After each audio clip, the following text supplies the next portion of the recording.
Vice City's traffic is definitely one of the most annoying traffics in all of GTA's history, because I say it from a personal experience.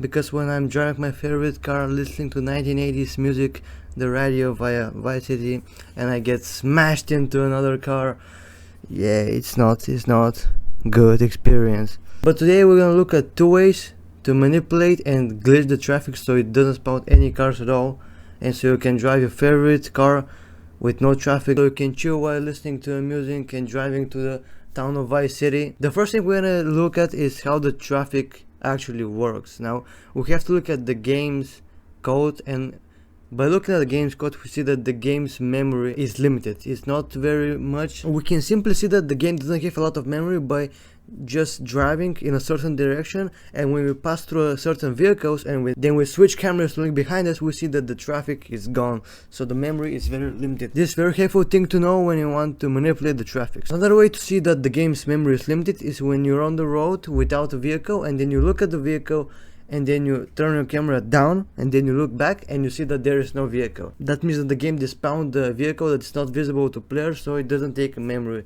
This game is older and it keeps only the things that the player is looking at.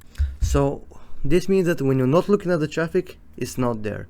It doesn't mean that this is despawning, it means that it's prevented from spawning in the first place. So the thing we can do is we can get on a vehicle. For example, I'm using a bike here. We can get on a vehicle and then we're gonna hold a side look camera, so we look at the right side, not on the traffic completely, and as you can see, this prevents any traffic from getting spawned. However, if you do this kinda slow and a traffic is already spawned, it's not gonna despawn the traffic. As you can see, you get right bumped into the traffic here. The thing we're gonna do is we wanna get off the vehicle, despawn the traffic, get on the vehicle, hold the side key, and then we can go on without any traffic being spawned. This is a method that prevents the traffic from spawning in the first place. Then it's a despawning method. It's not a despawning method, but there is another method we can see that is triggered to the game's memory. Just like we said, the game's memory is limited.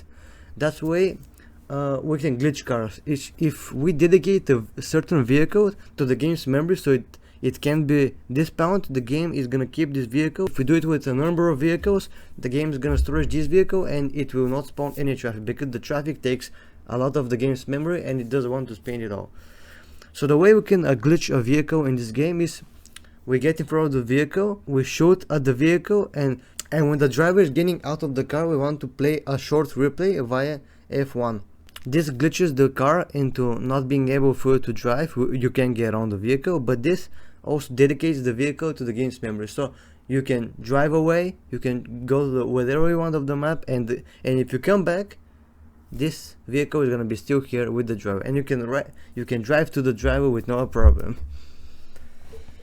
And if you do it with several vehicles, this is gonna dedicate space to the memory, and eventually the game will run out of memory for traffic, and there will be no traffic at all. Just like you see, there is no traffic at any kind of some. The only vehicles that can spawn are those who have a spawn point, like the cars on the road, and also buses, because they have their special code, which is kinda random. It's not a very rare scene, and when the memory is run out of cars, it's gonna spawn the buses.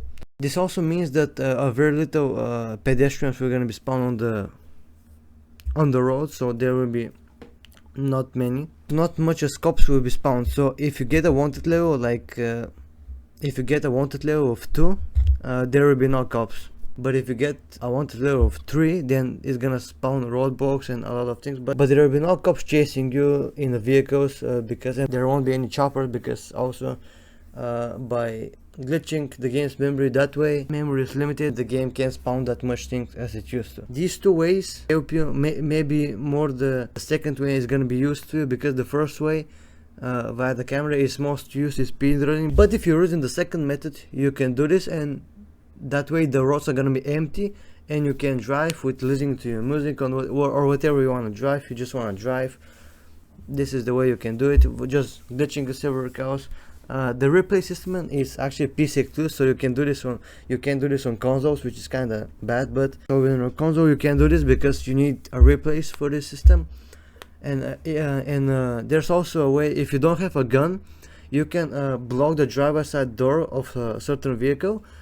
You want to get in from the passenger door, and because the driver's side door is blocked, the driver can't be pushed and it's gonna go to the passenger, so you have to get out.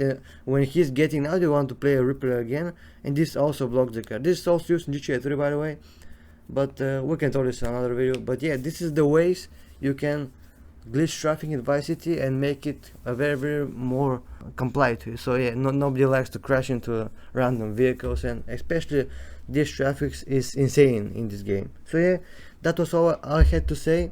Thank you for watching, and we'll see you soon.